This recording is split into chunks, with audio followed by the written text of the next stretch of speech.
I put the lights on by myself. I got everything started on the ones and twos. Pushed a button here.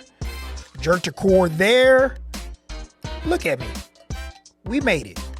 Yours truly, Carl Prather. There's no producer Pat slacking. He's not really slacking. Here's what happened. As we have this to you on this Thursday morning, we legitimately did a little over an hour of a podcast. No lie. That's what happened. Producer Pat on the ones and twos. I was here. We discussed the NFL draft. We discussed WrestleMania. Oh, just a myriad of topics. Just for you 7 2/3 listeners and watchers of this podcast, where podcasts are available, whether that's on YouTube, our 48 Sports Zone app, WAFF.com, or we're all streaming. More importantly, podcast platforms are available with this podcast. We had all of that. Yours truly, basking in my glory. Oh yeah, got this done, did this. I only recorded it for 30 minutes. Here we are. Down bad. So we're going to do this again. Producer Pat's going to do some tweaks here and there after in post show and get it going for us. But yeah, been a great week for us as we get ready for the NFL draft. We're recording this on a Wednesday night. Of course, the NFL draft gets underway on Thursday. Patrick and I discussed the draft, and he's a huge Tennessee Titans fan. I'm a San Francisco 49er fan. Of course, we have fans of all of our franchises within the National Football League, but it's going to be exciting. Listen, it's crazy to think what the draft is now relative to what it was prior to when I was young, as being born and back in the old NFL days where it was just held in New York each and every year. And it slowly but surely kind of grew as we headed into the 90s and the early 2000s. And it was kind of must-see TV. Now, it is a true event, and credit to the National Football League, Roger Goodell, and the entire league for deciding to make the draft a roving kind of party with all of the franchises and cities being able to host it and make it an event and a weekend event. So super excited for Pittsburgh, Pennsylvania, the home of the Pittsburgh Steelers, to be able to host this year's NFL draft. Should be exciting, should be fun. We mentioned that Patrick is a Titans fan. We discussed a ton about the Tennessee Titans. And, of course, you're bringing in the regime of Robert Saleh and Mike Borgonzi. And what Patrick and I discussed and what we kind of talked about earlier this afternoon, there just seems like there is a semblance of a plan, structure, alignment, all of those words that you hear over when things are kind of in order, or at least attempting to kind of get in that direction, right? So the Titans have the 4th overall pick. I and many draft prognosticators had Jeremiyah Love, the Notre Dame running back there, being able to go there with the 4th pick to Nashville. But all indications have pointed to over the last 72 hours or so that Jeremiyah Love may be bumped up to the 3rd pick, and that's where the Arizona Cardinals have that selection there at 3. If that's the case, it appears that the Titans may go the route of defense. Sonny Styles may be a name you throw out there. There may be another defender there. Caleb Downs maybe cooled a little bit relative to what that looked like maybe early in the draft process there. But, you know, I do think that the Titans, if they don't hit on Jeremiyah Love, rather, to be able to grab him at the 4th spot, I think defense is the way that they go.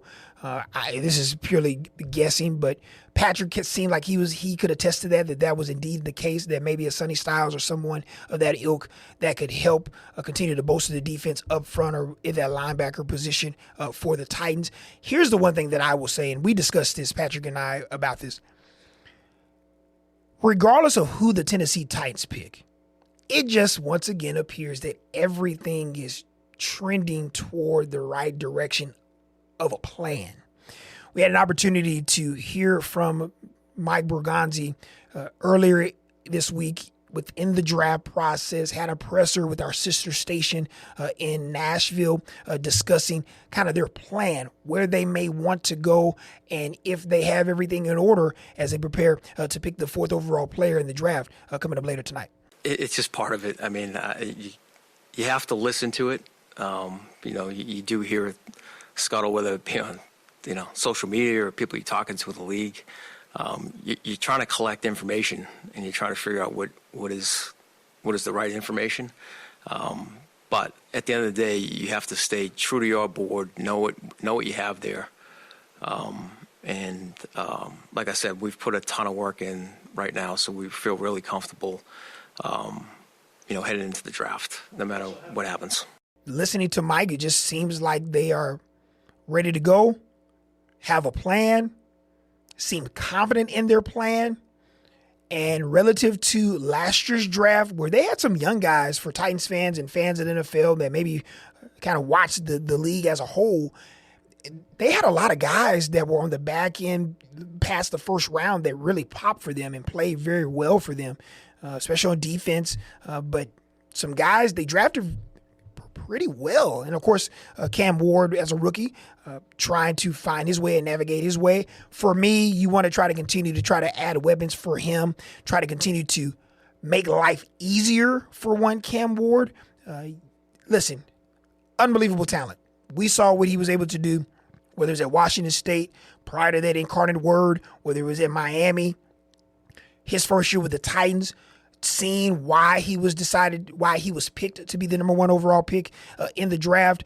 But you want things to be easier for Cam Ward. No one wants to see Cam Ward. Playmaking ability is part of his DNA. Not disrespecting that. We get that. We also want him to be able to hand off, throw to quality players that can help him manufacture offense. So if that's a Jeremiyah Love, great. If that's someone else or multiple players, prospects that could help them on offense, so be it. But you're just continuing to help him, help the roster as a whole. Let's be real here. We're not acting like the Titans are one player away from being a Super Bowl contender. They need everything. This is a complete rebuild, overhaul in year 2 of this under construction franchise, literally and figuratively, with the new Nissan Stadium being constructed right now as they prepare to open that in 2027. So you want to be competitive this year. I think the Tennessee Titans will be competitive this year across the board. But you want to continue to make this incremental steps to be a factor in a player, not only in your division, but then start thinking about the postseason. Start thinking about quality wins and wins that can kind of stack up for you to be able to make the postseason. But that's a long way away from now. You are trying to find the best available players, as many as you can find during this draft process, and then continue to implement culture, ideology, a standard that Robert Saleh will have for this franchise as they head into minicamp and training camp, and of course get ready for week 1 later this fall. So very intrigued with the Tennessee Titans to see what they do from a local standpoint. Obviously, we're here in North Alabama, so around the Tennessee Valley, tons of Tennessee Titans fans here that want to root on that team. So super interested to see where they land and what that looks like as they head into round 1. We discussed also guys that are within the top 10 or just standout breakout players. And, once I sat back and thought about it as we enter into Thursday's first round, I think there's quality football. There are quality football players that will not be picked in the first round. We get it. But for the first time in maybe a few years, it seems to me that there is about 10 to 12 impactful high draft pick. We want to try to remotely move heaven and earth to try to get inside the top 10 if we could. Players that could instantly make an impact for you or kind of cornerstones of your franchise. And after that, even with good players there, it just seems like there's a little bit of a drop-off. And once again, congratulations to all these men and their families. Their lives are going to be changed in a matter of moments, whether it's Thursday night, Friday night, this weekend, being able to come into said facility as an undrafted free agent. The dream of becoming a potential professional football player and being able to realize your dreams, it's amazing. So there's no disrespect to any player that's going to hear their name called or don't hear their name called and have an opportunity to go prove themselves in respective camps as we head into mini and the summer. No disrespect at all. But it just appears to me there's not as many impactful guys where you see from 1 to 30. There's just quality across the board that you want to be able to try to make some moves for. I will say it appears that the wide receiver position is the deepest out of all of those positions. I think there's 6 to 8 guys plus that can help your football program or franchise rather as you head into the fall and the NFL season. But one player that I wanted to kind of touch base on that Patrick and I discussed before I somehow, some way recorded legitimately 30 minutes of this podcast. I'm coachable. I will do better. Arvell Reese. So immensely talented football player, much like a lot of his teammates that will hear their names called in the first round. Couple of them will hear their names called in the first 10 picks on Thursday's draft in the first round. But Arvell Reese is interesting. So I told this story earlier. I was at a high school signing for some of our local athletes, and some of the reporters and camera guys and stuff obviously excited for the draft, and we were just talking while we were waiting for the kids to prepare to sign and have their ceremony. We just asked about, hey, who's your team, yada yada yada, and one sportscaster, his team was the New York Jets. Another was the New England Philadelphia Eagles. Philadelphia Eagles fan said, hey, would love to have someone that could be a wide receiver pick, especially if all indications or rumors are true that A.J. Brown will be moved after the June 1 deadline there. Wide receiver would be ideal for him. We just said, first pick, throw it on the wall and see if it sticks. What do you think? New York Jets fan said, I want Arvell Reese. Well, the Jets are going to be picking second overall. They have 2 picks in the draft, first round. And I asked him, I just said, are you comfortable with Arvell Reese potentially being the edge rusher that you so desire in New York? And I followed that up by asking, we kind of had this same discussion a few years ago when it came to Isaiah Simmons. He was a freak show at Clemson, had all of these unbelievable, ungodly measurables, didn't quite live up to what the draft position where he was drafted, he didn't live up to that. Still had once again, an enormous amount of unbelievable traits and height, weight measurables that made him a first round type pick in that draft that year. But when you look at Arvell Reese, just if you've casually watched Ohio State games or if you're an Ohio State fan, I've just seen him stand up a lot. So I heard him on NFL radio a couple of days ago. They were interviewing him, and he said, and I'm paraphrasing, he said that, it'll be a little new. He's not really done a lot of hand on ground, get upfield, the whole nine. And you have to say to yourself, is the risk worth the potential award? And obviously it's yes, just because of the height weight measures of this kid, 6'4", 241 pounds, 4.46 40-yard dash in the combine in Indianapolis, as explosive as he gets up the field at the linebacker ability. ESPN had a pre-draft analysis that I'm just reading off of my phone really quick. Reese's ability to transition from speed to power is one of his greatest strengths. Shooting his hands overwhelm offensive tackles at the point of attack. He can also win with pure speed. As an off-ball linebacker, he has the size and strength to take on blocks between the tackles. When rushing from depth, Reese closes quickly, can overpower running backs in protection. He has the body control, speed, and length to match up well with backs and tight ends in coverage too. So, one of two things for me. Wherever he goes, there could be a role where you are able to move him at a myriad of places. A limited amount of time that he's been able to put his fingers in the dirt and be able to get upfield, that could be one aspect of it. Of course, the linebacker position where he's familiar, he could be able to do that as well. The pre-draft analysis, courtesy of ESPN, said as such. Maybe he's able to stand up, sit down, do a number of different things. Listen, the NFL and defensive players have become so dynamic that there's a lot of things that you can do. We discussed Micah Parsons, and you remember when Micah Parsons was at Penn State in Happy Valley, Micah Parsons was a linebacker, and he stood up, didn't exclusively play on the edge, hands in the dirt, and now he is a walking, talking resume worth of future Hall of Famers. So who knows?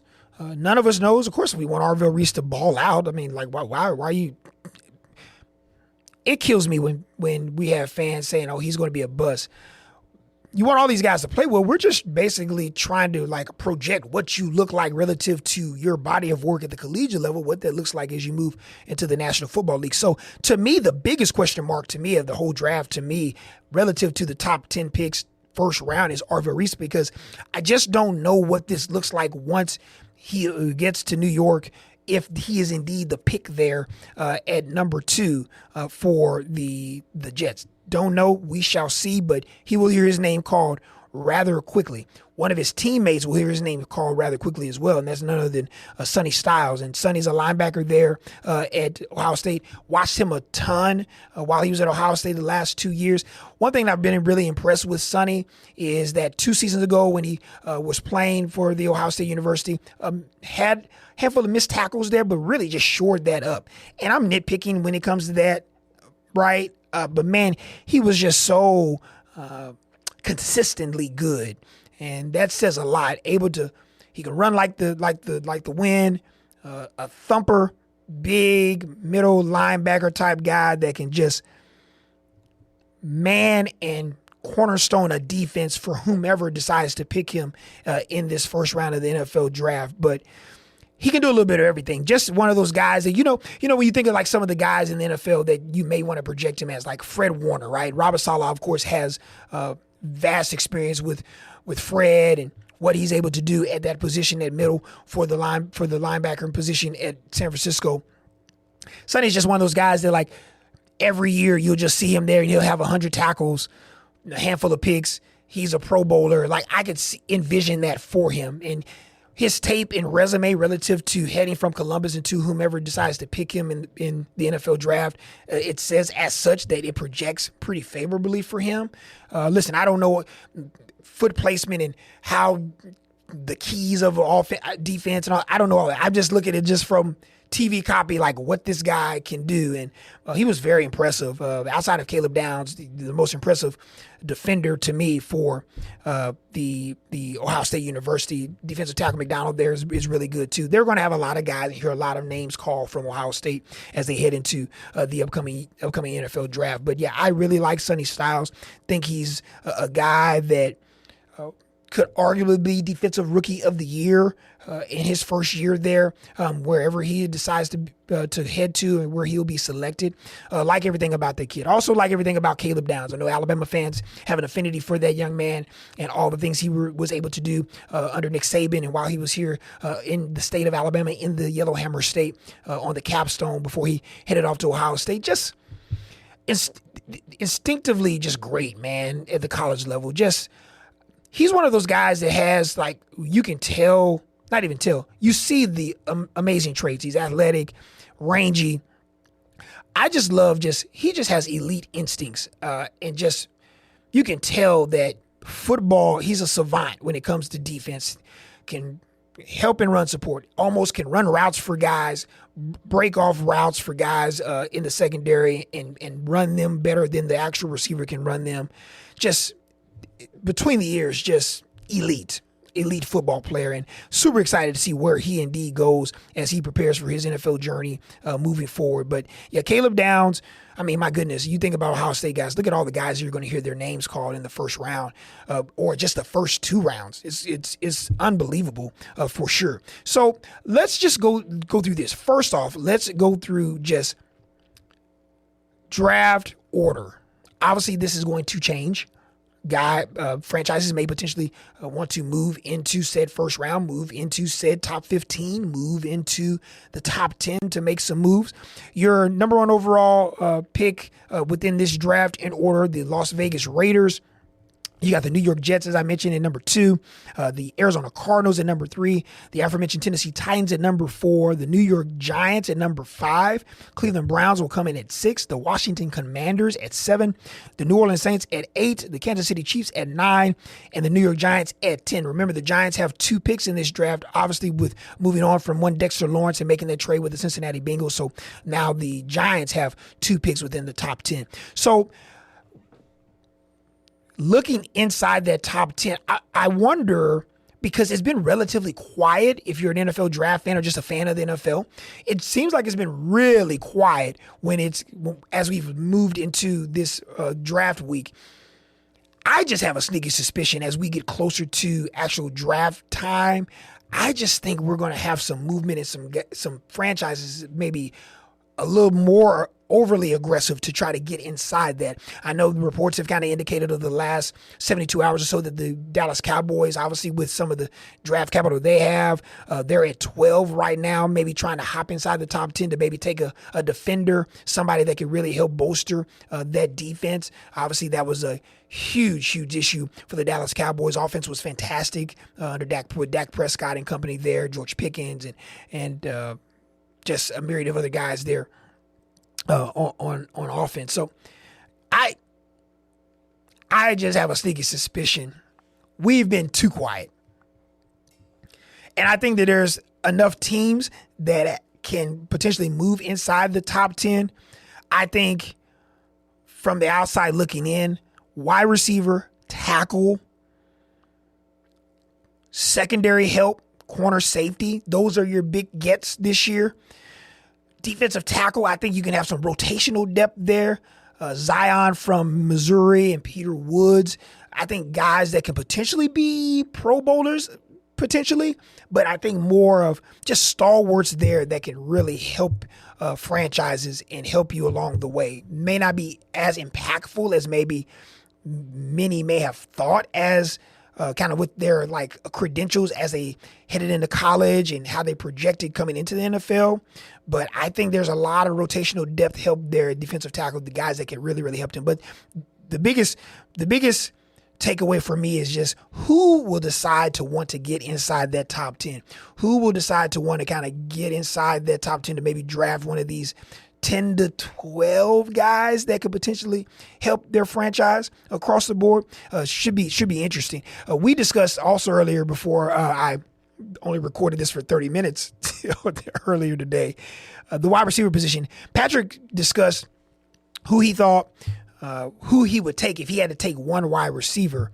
And I believe, if my memory serves me correctly, he didn't pick Jordan Tyson. I think he picked, Omar Cooper. And Omar Cooper is fantastic, right? Like Omar Cooper's 6 foot, plays like he's 6'3", $199, just going to be in the league for 10 years. Catch 75 balls, can run after the catch, going to play bigger than what his frame acknowledges. Just going to be fantastic. I had no quips about that when Patrick mentioned that. I said Mekhi Lemon because I think Mekhi Lemon was just so complete a year ago. I believe he led the Trojans in yardage the last 2 years while he was out at USC. Can do a little bit of everything. Kick him inside in the slide, kick him outside. And here's the big stat, because I remember I made sure that I screen grabbed this when I read this. I did not know this, that he only dropped 3 balls in 3 seasons. That's huge when you have somebody that reliable that is able to produce for you. 5'11", 192, kind of just a diverse wide receiver. As I mentioned, he could do a little bit of everything, screens, and put him, as I mentioned, in the slot, in the inside, on the outside. I really like Mekhi Lemon, fantastic football player. He's going to make someone very, very happy. Of course, everyone has eyes on one Jordan Tyson. And Jordan Tyson, if all things were good health-wise and his medical cleaned, checked out, probably be in the top 5, top 6 picks, probably be he's well within the top 10 and still probably going to get picked within the top 10 or 12 picks in Thursday night's draft, but can do it all. He also, even at 6'2", plays like he's a 6'4", 6'5" receiver. Can make the big wild catch routine, can also catch and run away from you. If healthy, he is a true definitive number 1 perennial all-pro each and every year. But the question is, as we all know, is his medical. He had a myriad of issues over the last handful of seasons, whether it's at Arizona State and got torn ACLs, collarbone, hamstrings. I mean, just a little bit of everything. But the talent is there. You can't deny that. I mean, the dude is ridiculous. The workout when he was in Tempe was outstanding as well. He can flat out play. Carnell Tate is another guy that could be the very first receiver taken off the board as well.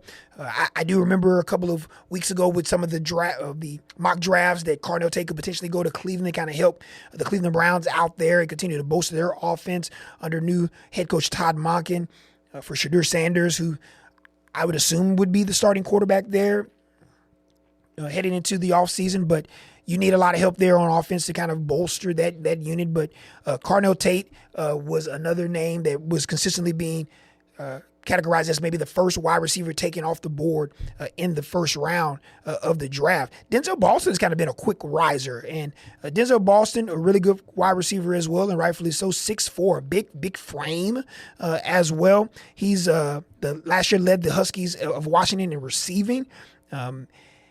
He didn't run the 40-yard dash. I'm okay with that just because of like some of the things that you are able to do with your size and be able to use your size to your advantage in the red zone and in the NFL. So we shall see how that shakes out with Boston. But just across the board, like listen to some of these names for college football fans that we've grown accustomed to watch on Saturdays that legitimately are going to genuinely help NFL franchises. And they're not going to get picked in the first round or the second round, more like the third and the fourth. But I think when we look back at the end of the NFL draft, position-wise, I think the wide receivers that have the most drafted players, and then outside of that, maybe your secondary players, corners, safeties, some of that nature. But according to the ESPN and their best available, just their wide receiver, just scrolling through this really quick, Mekhi Lemon is 1, Jordan Tyson is 2, Carnell Tate 3, Denzel Boston 4, Omar Cooper 5, KC Concepcion at 6, Zachariah Branch at 7, Chris Brazzell at 8, Jeremy Bernard is 9, Antonio Williams, Malachi Fields, who really shot up draft boards from his Senior Bowl campaign and all of his measurables and what he can bring to the table with his frame. He's at the 11th spot for ESPN. Ted Hurst from Georgia State, Skylar Bell from UConn, Elijah Surratt from Indiana, DeJon Stribling, who can flat out go, Chris Bell, Deion Burks, Jacoby Lane, Kevin Coleman Jr. The depth there is outstanding. Think about somebody like Zachariah Branch. Absolute speed demon at SC, decides to come over to Georgia. And the one thing that I was super impressed with Zachariah, that I was just over the moon for him, man, just the way he continued to develop as a receiver and proving that he's not just a quote-unquote gadget guy. So really impressed and really encouraging and interested to see exactly where he lands for whatever franchise that may be. But just think about some of the things. KC Concepcion, guys, as a 49er fan, I'd love to have him in San Francisco.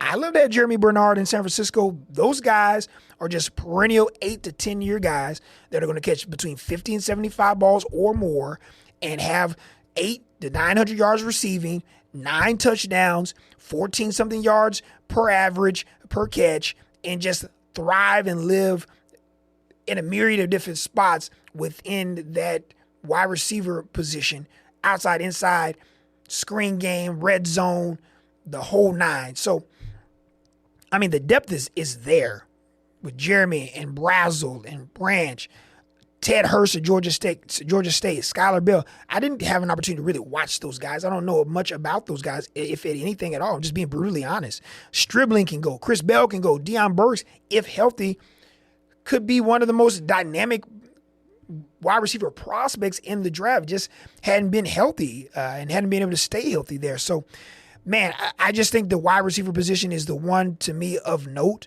And then when you look at just best available overall, ESPN has Arvell Reese at 1, Fernando Mendoza at 2, who should be the presumptive number 1 overall pick with the Las Vegas Raiders there. David Bailey, the hybrid edge defensive lineman, linebacker there from Texas Tech. Of course, Jeremiyah Love will be off the board. Hear his name in the first 7 to 9 picks. Francis Mauigoa, if I can get that right. At 5 there, Caleb Downs, Sonny Styles, Mansour Delane, Ruben Bain, Mekhi Lemon, Kenyon Sadiq. I asked Patrick, and you can kind of ask yourself, guys that you're excited to see. I love Kenyon Sadiq, and am I asking him to be the second coming of one of the greatest blocking tight ends in NFL history? No. But, man, what he is able to do in space and being able to get downfield in a hurry and then the run after the catch is super, super ideal. So I'm interested to see who may want to try to come up and use him as a dynamic weapon to be able to kind of get him in some advantageous situations to be able to make plays and move the chains in the National Football League. So I love Kenyon Sadiq. And then my other favorite guy is Mansour Delane. Bayou Bengal fans have fell in love with that guy, and rightfully so. No one threw over there. And if he did throw over there, he was just completely blanketed. Great technique. Footwork is elite. Long arms, rangy. I mean, just can run if somebody wants to go deep. I mean, just he's got it. And coming from Virginia Tech and playing at LSU, playing against some of the best talent in all of the country within the league the last year, I mean, he just has it. And he's one of those guys that you say to yourself, okay, offensive, defensive rookies of the year. Like, who are some of the guys that you keep your eye on? Mansour Delane is one of those guys that not only could be the defensive rookie of the year, but then turn around in a couple of years and be the defensive player of the year. Remember, Patrick Surtain Jr. Was able to do just that 2 seasons ago, or last season rather, heading into the year. So I think he's that good. And once again, I don't know what I'm looking at, but what I do know is they didn't throw over there. He blanketed everything over there and was absolutely outstanding each game for LSU. Another fast riser. Don't know anything about offensive linemen. Monroe Freeling. Heard a lot about this big fella, 6'7", 315.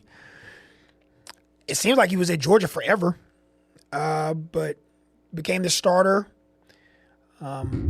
He just seems like I've heard it. Okay, so here are the names that I feel like I've heard more of the last 2 weeks. Jordan Tyson, Monroe Freeling, Arvell Reese, Spencer Fano, Jermad McCoy. Remember Jermad McCoy for big Orange fans. Of course, he was out the last year, had a knee situation. But as good as anyone in college football as well within the Southeastern Conference. I think he played a little bit. My memory serves me correctly with Tennessee last year, but can flat out play. He's going to hear his name called. Fun fact: from the same went to the same high school as and from the same hometown as one Patrick Mahomes. I saw that I think on NFL Network earlier this week. That was super cool. Little do you know, but yeah, born and raised. His one of I believe Patrick's aunt was his elementary teacher or whatever, but his elementary teacher, long story short, was basically telling him, hey, look at what Pat's doing and how he's able to thrive while, he was an elementary kid and Mahomes was going through high school, whatever high school was in Texas. But yeah, super, super cool. But Jermad McCoy, another fast riser there just because I believe he's healthy. I mean, just missing the year and getting that fixed. But those are the guys for me. I guess we need to just kind of touch base on the number 1 overall pick. Fernando Mendoza will be picked by the Las Vegas Raiders to kind of be the cornerstone franchise quarterback for them. They've also, in the offseason, did everything possible to kind of get him prepared for that. Of course, Kirk Cousins is going to be there with the Raiders. But sooner rather than later, as one would assume, Fernando Mendoza will be the starting QB1 for the Vegas Raiders. Patrick believes he's going to be great. I don't know if he's going to be great, but what I do know is I wouldn't be surprised if he's great. So obviously the debate has been between Fernando and one Ty Simpson. And Ty, to me, had played a hell of a year last season. Obviously had the injury in the Rose Bowl against Indiana. Had ebbs and flows within the season. One Dan Orlovsky believes that at one time, I believe Dan said that his tape was better than Fernando's. But Fernando, whether you believe that or not, Fernando, when the lights were the biggest or the largest rather and the brightest, he was able to deliver. I mean, he was outstanding and has played a lot of football. I remember Fernando Mendoza when he was at Cal playing and have an opportunity to watch him, and really was thoroughly impressed with him and was super excited for him to come to Bloomington, Indiana to play for Kirk Cignetti and company. He was kind of one of those guys that, now, full disclosure, no one in the right mind, I didn't think he was going to be the Heisman Trophy winner or Indiana was going to win the national championship. But what I did say is that he was a guy that was definitely going to be a draftable quarterback in the league from what he did in his work at Cal Berkeley there. I remember, some of you all remember when we watched kind of the Pac-12 games after dark or whatever they may be on the West Coast at the time. You know, he played Miami, led Miami huge. Cam Ward and company come back to rally to come back and win that game. Remember, they came to Auburn and played. I believe they beat Auburn down on the Plains at Jordan-Hare Stadium as well. So I just always have had an affinity for Fernando Mendoza. I think he's going to play exceptionally well. Hopefully, fingers crossed, with the Vegas Raiders. It looks like, once again, as we mentioned with the Tennessee Titans, front office, head coach, constructing your roster and your franchise in the proper order. We don't know if it's going to work out with the Raiders. Hell, we don't know if it's going to work out with a number of teams that are picking in the top 10. There's a reason why you're picking in the top 10 for the most part, right? If you're picking in a draft in a professional setting, there's a reason why. You're not very good. But what you hope to do, and what this this coaching cycle told me, the teams that have struggled mightily the last handful of years, it appears that their head coach has been someone that has tried or will attempt to legitimately build this the proper way, have some sort of alignment with said player personnel, GM, owner, to be able to maybe try to get some headway and try to make this thing work. So if you're the Vegas Raiders, you have to be encouraged. You have to be excited. You're going to have your franchise QB of the future there, hopefully to return the Raiders and that storied franchise to glory there. So we shall see. So super excited for Fernando. Super excited to see where he goes. Ty Simpson. If you're getting invited, for the most part, to New York, to Pittsburgh in the draft and draft festivities, Roger Goodell, NFL brass, and those in the know relative to speaking with GMs, you're probably going to get picked somewhere in the first round or early in the second round to hear your name called on Friday night. Here's my hot take. I don't know if this is true. This is just throwing something on the wall to see if it sticks. I think someone has their cards close to their chest, and I think the Ty's going to go higher than what people believe relative in that first round. A lot of mock drafts have Ty Simpson being drafted at number 30 by the Arizona Cardinals, kind of trading back in to come get him at the bottom end of that draft. But you have to kind of look at the draft order and see who needs a quarterback and who doesn't. So, like, if we just go through this right now, the round, let's just say, okay, Fernando Mendoza is a quarterback. We know he's going to the Raiders. Jets need a quarterback at 2. Cardinals, yeah. Titans, no. Giants, no. Cleveland, could be. We don't know. Commanders, no. Saints, no. Chiefs, no. Giants back again, no. Dolphins, no, because you just signed Malik Willis to a nice solid deal there. Cowboys, no. If you're the Rams, do you entertain that thought sooner rather than later to maybe give Ty a cohesive environment so that number one, he does not have to play early, has an environment of winning offense that would be perfect to me from a marriage standpoint of helping him disperse the football and putting things around him that it's not all on Ty. That'll be the big goal for him. Of course, every player wants an ideal situation for them to go to a team that enhances their skill set. But for Ty, to me, you want to go somewhere where you are not asked to carry the load early on. As you get set feet wet, as you prepare and continue to learn, then a couple of years from now, you can be able to take that. I heard a draft guy, just because I listened to so much of it as you lead into the draft week, he mentioned that, Ty Simpson, with his tape that you were able to, a lot of scouts have been able to watch, you see a lot of first-year quarterback in there. And the majority of it's good, don't get me wrong, but you can tell that there's enough there that you say to yourself, may want to come back to college and or may go somewhere else to continue to enhance your skill set so that you may be even more apt to be prepared to play sooner rather than later.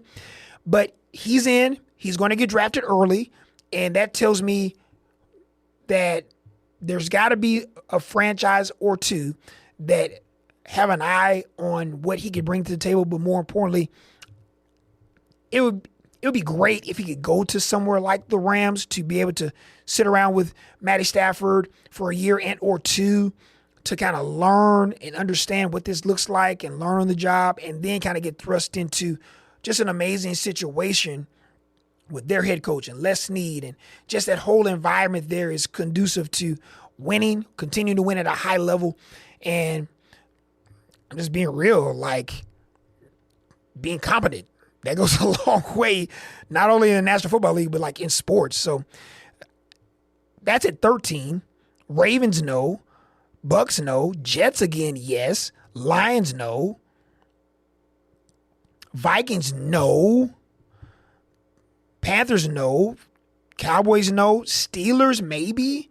Chargers, no. Eagles, no. Browns, maybe. So that I just think that there's somewhere in that 10 to 22, 23 range, more to me apt between 10 and 20 that Ty Simpson is going to get back. I think I can see the Jets making a move to try to move from 16 if they think that, let's just say, ahead of them. Yeah, they may just be content to just stay at 16 just because from 10 through 15, the Giants have their guy, Dolphins have their guy, Cowboys have their guys. The Rams would be the only other team that could potentially grab him. And if you are apt and feel like you have the courage of your convictions to move up to that position to get him so that the Rams don't do it, or you make some sort of deal with somebody above that to get in there, you do that. So I just personally believe that Ty Simpson is not going to be there at the draft long, meaning that I'd be worst case scenario, you're one of the first 5 to 7 guys picked in the second round. But I just believe he's going to go in the teens. I really do. And I think everyone's kind of holding their cards to their vest, and rightfully so, as we head into Thursday night's NFL draft. There was something else I wanted to discuss with everyone regarding players and best available. And it has slipped my mind. Here's what I will say. As a 49er fan, I'd love to have an offensive lineman. A lot of eyes are on some of those guys there to kind of maybe bolster the offensive line for San Francisco 49ers. Big Trent Williams, who is a walking, talking Hall of Fame, can put on the gold jacket, just give it to him now type player. 2-year deal, $50 million. It appears that he will play his final couple of years with the 49ers and end his career. Obviously, you would want someone to maybe at a tackle situation there to play on another end, slide, kick him over, the rookie, whomever that may be, or a lineman to be able to do just that eventually once Big Trent walks out of the building. Wide receiver would be ideal for me as well. Would love to have somebody like Jeremy Bernard or Casey Concepcion to help continue to fill out that offensive production there. Safety, corner, I think there's plenty of depth there to be able to kind of get someone ideally in the next couple of rounds in the draft as well for the San Francisco 49ers. So listen, 49ers trying to win now. Let's just be real. You don't go draft. You don't go acquire a Mike Evans. You don't try to put things in order to be able to, in the offseason, have an opportunity to win the Super Bowl. The 49ers are going to be one of the 5 or 6 teams that has a legitimate chance of bringing home the Vince Lombardi trophy. We shall see. But the window's closing before you maybe have to still be highly competitive, but have to make some changes there to kind of get younger for the 49ers. But more importantly, continue to kind of stay within your winning ways as you head into the next couple of years after this season as guys continue to get older. And some decisions are going to have to be made. Let's just be real with some of your fan favorites or some of my fan favorites within that franchise and organization. So, super excited about the NFL draft. We'll recap this whole thing coming up next week. We'll see if Patrick will be crying, happy, excited, the whole nine as we headed to next week. So last week we discussed WrestleMania. WrestleMania weekend came. It's over. 2 nights of activities in wrestling matches over in Vegas. Patrick said that he did not watch it. He just watched clips of it. I watched both nights. Had to work here last weekend, so I had an opportunity to kind of watch them and kind of observe. And Sunday night I watched more. Had an opportunity to go back and watch the whole thing across the board for both nights. Listen, there were a lot of fingers crossed and frustrations with the WWE as we headed into the week that was relative to some of the potential matching and matchmaking and booking. Because they're split, I guess you have to give grades. Of course, night 2, in my opinion, was an A. It could even be an A+, to be brutally honest. Here's what I'll just go over. I'll just throw out some of the things that were awesome to me. First of all, home run, A++, knock it out of the park for everyone's entrances into WrestleMania night 1 and night 2. You start thinking about some of the cool entrances. Cody's was awesome, come with all of his gear and over the years and what he was, some of his past gimmicks there, and coming out of the floor with the gold mask. I mean, it was really, really good. It looked great. He played to the crowd with it. It was fantastic. Brandy's was fine. It was good. But just think about the Jay Cargills. Think about the Rhea Ripley, the Pentas, the Dominic Mysterio. The one that took the cake for me was CM Punk. I thought it was fantastic. The silence, him walking out, the names of those that have passed away, that were within the business and within WWE. His dog Lenny, I believe that's his dog's name. I'm not for sure, but his dog, and paying homage to the late great Harley Race on his back. Man, he did a good job. I mean, it was great to see all of the entrances and all of the input that those unbelievable superstars and talents were able to put into those to make WrestleMania that much more of an event, right? Heading into night 1 and night 2. Best match, bar none, the main event on night 2, CM Punk, Roman Reigns. I hadn't seen Roman Reigns in that type of shape in a long time, and he's always in shape, but that was different. He was flat out yoked. Cut to the brim, 8-pack, ready to work. CM Punk, incredible shape as well. Who knew that you can have wrestling matches with no run-ins, no anticlimactic issues, and just 2 men past the age of 40 that go 30-plus minutes in the ring of ring work time and absolutely deliver a classic storytelling at its premium there. It was just fantastic to watch. I'm happy I was able to observe and watch from afar. Just great action, and the story that they told is what hammered it home for me. Of course, to open night 2 on ESPN was none other than the ruler Obafemi against the Beast incarnate, Brock Lesnar. Brock was in incredible shape. Tip of the cap to Obafemi, producing the very reason why so many people have him on that Hulk Hogan trajectory. And that's hard to say. You're talking about 2 men in the last 50 years. But man, just the excitement that surrounds Obafemi and him walking to the ring, and fans, young and old, races, creeds, all doing the Oba strut. How he was able to deliver in the moment with his in-ring work. Gets the F5, doesn't immediately jump back up, takes his time and understands the levity of knowing that I'm hurt, but able to kind of get on my feet and kind of ended with the fall from grace and whatnot.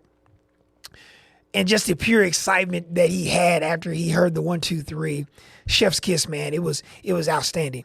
The ladder match was just, what do you say? Javon Evans and Dragon Lee and JD McDonough and Penta and Rusev and just all of the talent there that put that match on A+ again. It was just fantastic across the board to see those men just go at it. Jay Cargill's very best match happens in WrestleMania. Who knew? Did you all know that if you do something long enough and it's something that you care about and you continue to have reps and continue to gain experience, you get better. It's the craziest idea I've ever heard of, but that's just what we have. We know what Rhea Ripley is, established super duper star. She regains the WWE Women's Championship. Jade Cargill was fantastic. Kudos to her and her work rate and being unapologetic of, I am that, you know what, insert what she says. But what she was able to do just purely shows. What the heck do you all think she's going to be in 2 months? 6 months? She's going to be great. She's got the look. She wants to be great. She will be fine. Everybody fall back. Watch the journey. It's real hard for a lot of main eventers and guys and stuff, men and women in this business, the wrestling business that I love dearly, to just like come out of the gate and just ready to rock and roll. Anybody remember John Cena and Roman Reigns? You name them. Like there's a reason why there's only 2 names, Hulk Hogan, Oba Femi, that I've said, like, because they were overnight sensations. And even Hulk Hogan, Terrible A at the time, look at where he worked. AWA, went to WWF at the time at one point, came back, exploded overnight. You will be fine, Jade Cargill. You got a fan in me, always have had a fan in me, for sure. Kudos to Rhea Ripley because, gosh, she's fantastic as well. She did a fantastic job. Love Dominic, love the story between him and the Demon. Liv was excellent. The talents did a great job. I think the biggest maybe a gripe for everyone on night one is just it just felt disjointed and sped up. But the card was great across the board. Gunther and Seth brought the house down on night one. They got after it. The work rate was amazing. So yeah, it was a great 2-night event, 2-weekend event, and super happy to be a wrestling fan, and super happy that we can talk wrestling from time to time. The sky's the limit for WWE. Their talent roster is absolutely ridiculous. A lot more to come that I'm excited about to see within that organization as we head into the middle of the year, and of course the next big PLE SummerSlam after Backlash, and getting ready for that in August as we head through the midpoint of the 2026 year. So I was able to do a podcast episode. This is the second one that I've done because I didn't hit record long enough on the first one. So here we are. Listen, like, subscribe, Take After Take. It's available right now on the Apple iTunes store for all of our Apple users, on the Google Play Store for your Android users. It can be found where podcasts are available. You can also find it on our 48 Sports Zone app. Listen, that app is growing in North Alabama. We love to try to put as many community members and athletes and local athletes on there as possible. Really cool stories on there to be able to just check out if you have an opportunity to do so. You can also find the podcast within that as well, and it'll give you notifications when new episodes such as this will become available to you. So 48 Sports Zone app, WAFF.com. You can find it as well. And as I mentioned, 48 Sports Zone app will have it available. And our YouTube page as well will have the audio and video available at your disposal as well. I promise Pat Akers will be back here. Producer Pat will be back here next week as we recap the NFL draft and kind of move into post-spring college football. We don't know what you don't know because spring games weren't on TV, and we don't know how much you can take from whatever TV copy or Twitter post that you could possibly see. But we'll have a little fun with college football, and the NBA playoffs are well underway as well, and so much more as we head into next week. Listen, enjoy your weekend. Have a great time. Enjoy the NFL draft, and we'll see you back here coming up next week.